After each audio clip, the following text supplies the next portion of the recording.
Robot arm.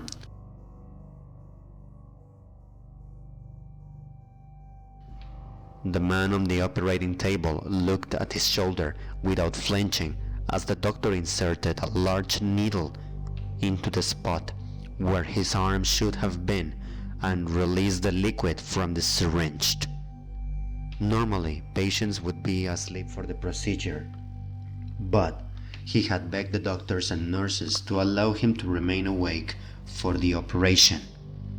Though it was painless after all, it was impossible to feel pain in a part of the body that had its nerves and muscles removed.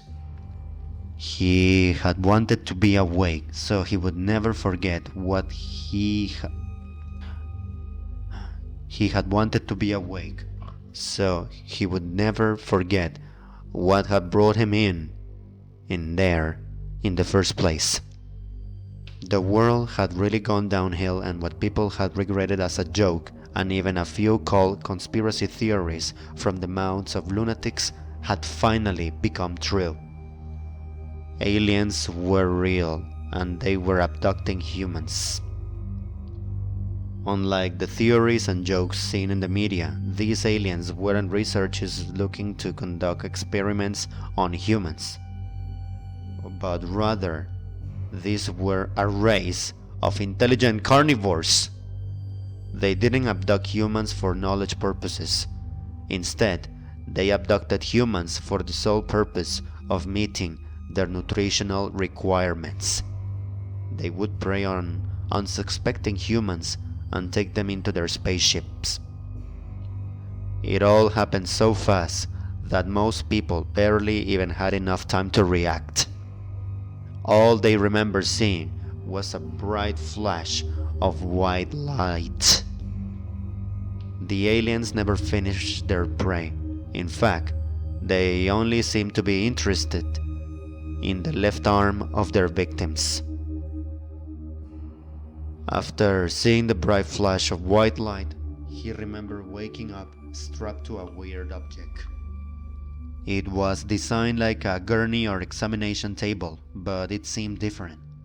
All around him were large glass tubes with severed left arms suspended in a strange glowing liquid. The aliens around him were deep brown, with smooth skin and triangular heads. They walked on all fours and had a large circular mouths filled with layers of teeth like leeches.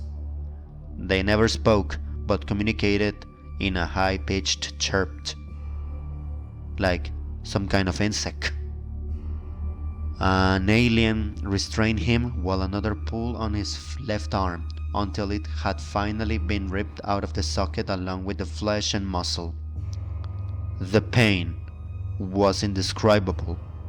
Once his arm had been completely removed, the aliens dumped him unconscious and bleeding on the side of the road, and they moved on. He had been told he could replace his missing arm with a robotic one at the Human Evolution Center. After discovering how expensive it was to get a new limb, he realized that the reason the government wasn't doing anything about the aliens was because human suffering was far more profitable.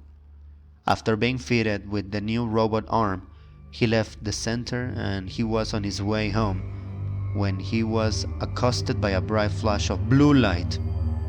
He found himself on another strange gurney, and in the background were large containers of liquid filled with floating pairs of legs.